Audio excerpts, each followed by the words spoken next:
Hello Africa, a very good evening and a warm welcome to yet another informative episode of a favorite Pan-African show, Bottomline Africa. It is Tuesday, the 20th day of February 2018, and tonight we have the very latest from Zimbabwe, which has everything to do with the burial of former MDC leader Morgan Tsvangirai.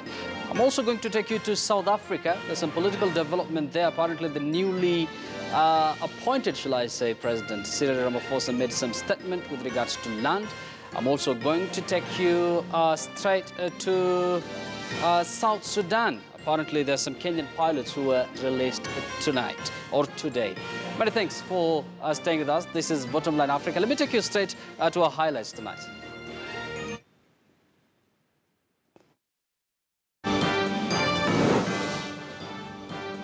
Zimbabwe's opposition MDC now ponders its next move after the party leader Morgan Tsvangirai's burial. Relief for the family of the two Kenyan held captive in South Sudan following their safe return after ransom was paid. The Central African Republic is ranked second last in a new United Nations report on child mortality. And tonight, we'll be discussing the role of technology and probing government policies in ensuring food security in Africa.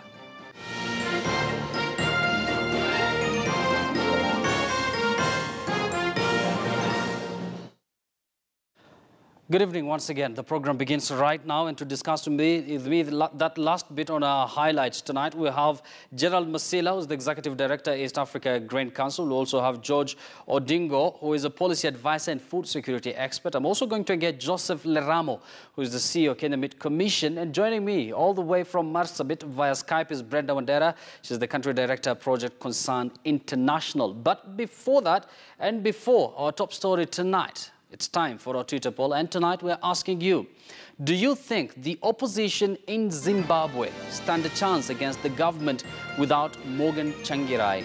Do you believe the opposition in Zimbabwe stand a chance against the government, by extension the ZANU-PF party, without Morgan Tsvangirai? We'd like to hear your view. Our Twitter handle is at KTN News. You can as well tweet me at Yusuf Ibra. The hashtag, as always, as usual, is Bottomline Africa. Now, let me begin with that story, which forms our top story tonight. Now, Zimbabwe's late opposition leader, Morgan Tsvangirai, has been buried in his hometown of Buhera in a final farewell, which was attended by supporters, diplomats and senior representatives of the ruling ZANU-PF party. Now, a section of Kenyan opposition figures, however, missed the burial ceremony as they were temporarily blocked from traveling to Harare last night. NASA lawyer James Orengo and businessman Jimmy Onjegi were later allowed to travel to Harare, where they joined NASA leader Raila Odinga. Zimbabwean music legend Oliver Mtukudzi celebrated the gathering, and then Tsvangirai was lowered to his final resting place beside his first wife, Susan. But even in grief, the underlying tensions within the party he created and led, the Movement for Democratic Change, well known as MDC, were apparent. Supporters booed the two leaders, challenging the appointment of the new acting president, Nelson Chamisa. In his address, Chamisa said special meetings will be organized to find consensus on the party's direction. My father was humble. My father was a true leader, an original son of Boera. Hero, the patriot, the visionary man, the statesman, your legacy shall live forever. In this coffin here lies a great African, a great Zimbabwean, and a hero who should have been accorded a proper hero's burial in Zimbabwe.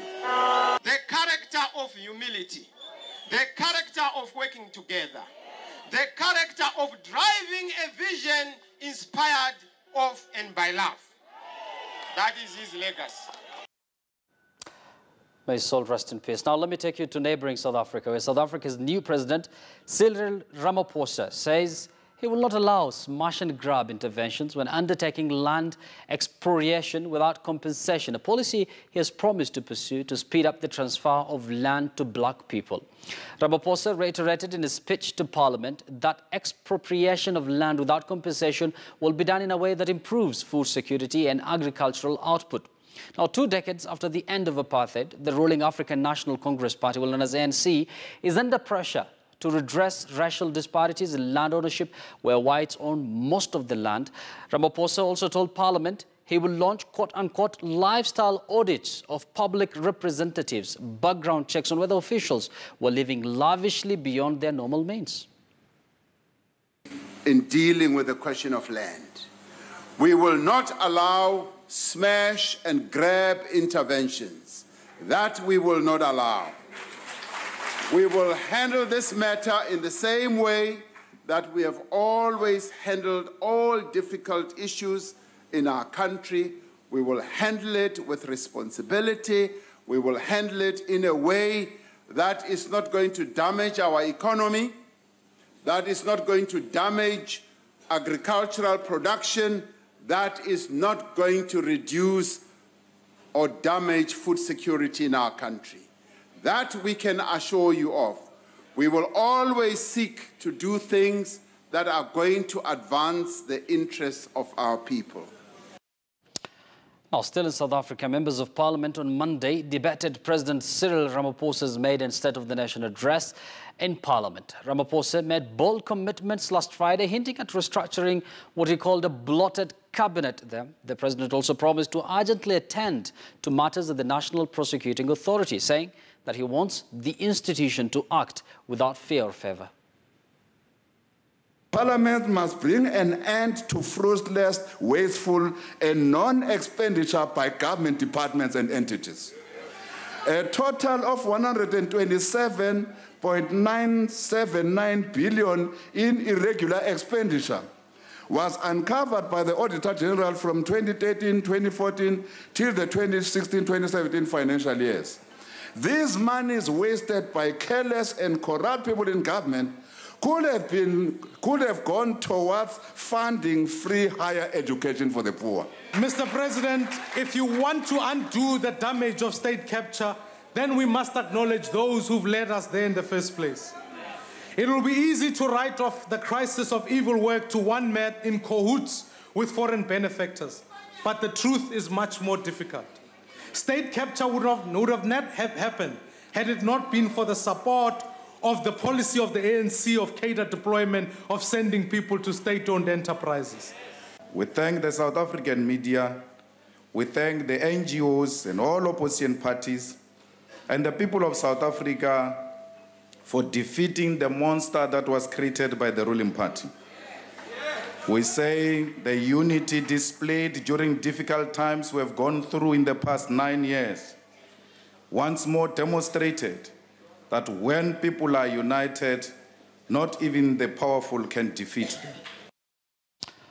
Now, 2 Kenyan pilots who were held by a rebel group in South Sudan for over a month now have returned home. They landed in Nairobi this afternoon to a jubilant reception by family members and senior government officials led by the new Foreign Affairs Cabinet Secretary Dr. Monica Juma. Rebels seized the pair early last month when their plane crashed in the Upper Nile region, reportedly killing a woman and some livestock. A rebel spokesman said the Kenyans were freed after an insurance company paid more than $100,000 in compensation for the death of a civilian killed when their plane hit the ground. Kenyan pilots flying cargo and commercial operations to South Sudan had threatened to strike in support of their colleagues as the negotiations dragged on.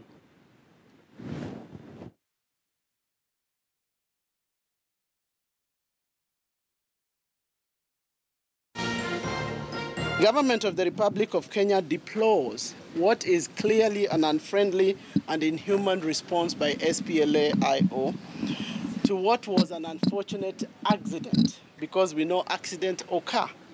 We condemn the capture and the detention of the Kenyan pilots in the strongest possible terms. Let me once again take this opportunity to advise Kenyans that are traveling abroad to exercise extreme caution, especially if you're going to countries that are unstable and that are experiencing an arrest. Now, a delegation from the United Nations Volunteers Program is on a two African nations familiarization tour that will take them through Kenya and South Sudan. Now, the team headed by Deputy UN Executive Coordinator Toili Kurbanov hope to encourage partners to integrate volunteerism in development programming.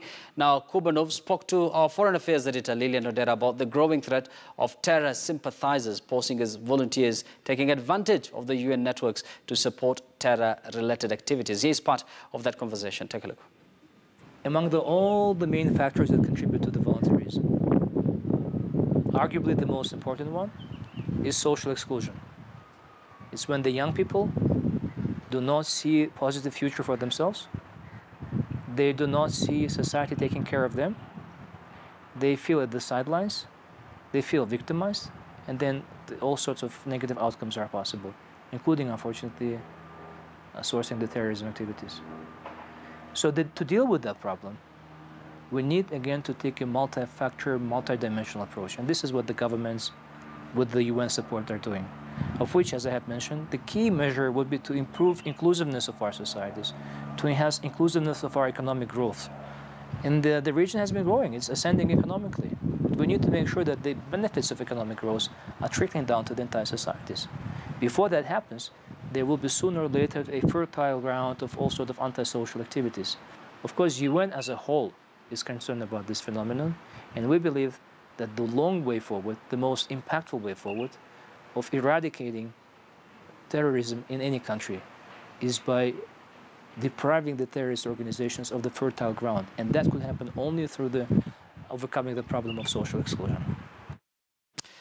Well, that full interview by Lilian Odera will air tomorrow, right here on Bottomline Africa. Make sure you tune in tomorrow at the same time, that is 10 p.m.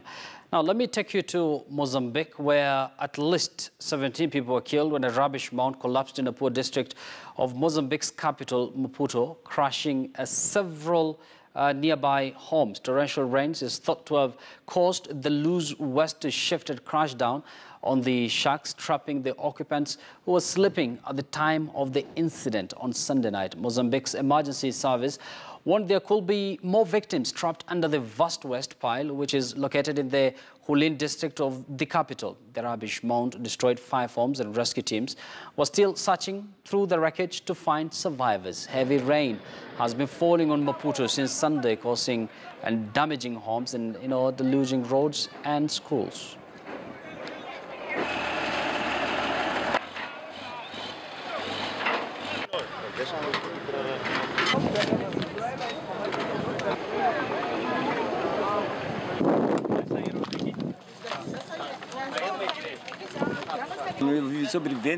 We had a tragedy of the landslide which led the trash to collapse and bury 6 houses. And in the 6 houses, 17 people died and there were 14 survivors. The government should close this landfill and mobilize people to move out from here because this is a bog area. It has houses in water. Let me now take you to Togo, where the dialogue, which opened on Monday in Lomé between the government and the opposition after 6 months of political crisis in Togo, saw initial progress after a long day of talks but was suspended until Friday. Now, Ghana's President Nana Akufo-Addo opened the first meeting of talks. The talks are aimed at resolving a months-long political crisis. Political tensions have deepened in the former French colony, and last year, with a number of violent protests staged mainly in the capital, calling for the removal of the 50-year ruling family dynasty in the West African banking and transport hub intensify. Now, protests were triggered by President Faure Nasibe's refusal to give a clear date for stepping aside and opening up political space in the only country in West Africa that still does not accept presidential term limits. Opposition activists say they oppose a constitutional reform Nasibe proposed, which will allow him to rule the West African country until 2030, and are calling for his immediate resignation. A presidential decree has been signed and will be published on the 19th of February. It will release 45 of the 92 people held in the country's prison following their participation in demonstrations. Second, The case of 7 people imprisoned following the 2013-2014 market fire will be brought before the court to ask for what lawyers call provisional release by Wednesday, February 21st. Les autres détenus, à cause de leur participation aux The other detainees, because of their participation in the demonstration, will have their case examined by the Togolese justice to determine their spells after study of merits of their particular case by case. The two parties also accepted the suspension of the demonstrations pending results from the dialogue. We are coming to these talks with an open mind because when you go to dialogue, you have to have an open mind and be ready to listen. But we are also ready to be firm and hold our ground. We will stand our ground to find solution that benefits the whole country. Now, the Central African Republic has the second worst neonatal mortality rate in the world, according to a UNICEF report released today. At the hospital in Boali, Dr. Neloi Mbofufun, the only doctor in the sub-prefecture with more than 33,000 inhabitants, is struggling to curb infant and neonatal mortality. 1 million children die on the day they are born every year, with another 1.6 million unable to survive past the first month, the UN's Children's Agency said in a new report. More than 80% of newborn deaths are due to premature births, complications during birth or infections, the report adds, and these deaths can be prevented with access to good quality healthcare and nutrition, as well as clean water and adequate facilities. Poverty, conflict and weak institutions are being blamed for pregnant women and infants not receiving the assistance they need.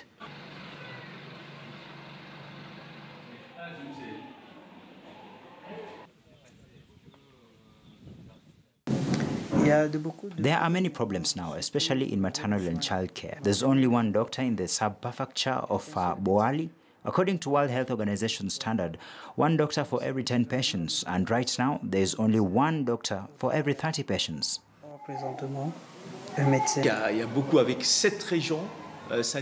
See, that's a lot.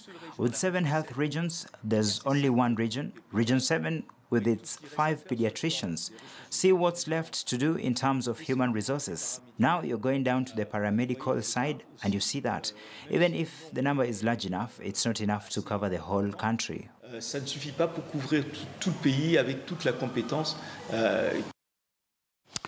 Now, about 224 million people are suffering from malnutrition across Africa as climate change and conflicts heighten food insecurity across the continent. A top UN Food Agency official said on Monday. Now, the official, speaking at a conference in Africa organized by the UN's Food and Agriculture Organization, well known as FAO, said the situation was cause of concern, as the continent's population was expected to reach 1.7 billion by 2030. The rise in malnutrition and food insecurity was related to climate changes and disasters like floods, droughts and crop failures. Tijani later told AFP on the sidelines of the forum that UN officials have warned that growing food insecurity was displacing more and more people across the region, with food needs being the main cause in countries such as South Sudan. Hundreds of delegates from across Africa will be attending the 5-day conference in the Sudanese capital, Khartoum, to discuss efforts to eradicate hunger and food insecurity in Africa. Very strongly related to climate change.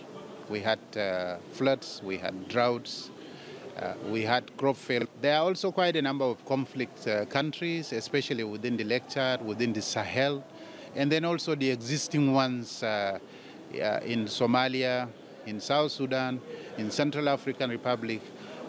So when you look at those conflicts, it has also brought challenges because even when food is available, it is not affordable and it cannot reach. Well, just a reminder, that report forms the basis of our discussion tonight, which has everything to do with food security and is the continent on the right track for food security. Our government in Africa investing in farming, in agriculture. To help me discuss this, we have Gerald Masila, who's the Executive Director, East Africa Grain Council. Also have George Odingo, is the Policy Advisor and Food Security Expert. Joseph Leramo is the CEO, Kenya Meat Commission. And joining me all the way from Marsabit County is Brenda Wandera, who is the Country Director, Project Concern International. We're going to definitely have a very interesting and informative discussion right in Bottomline Africa, and that will only certainly happen after this very short break. Stay with us. We'll be right back.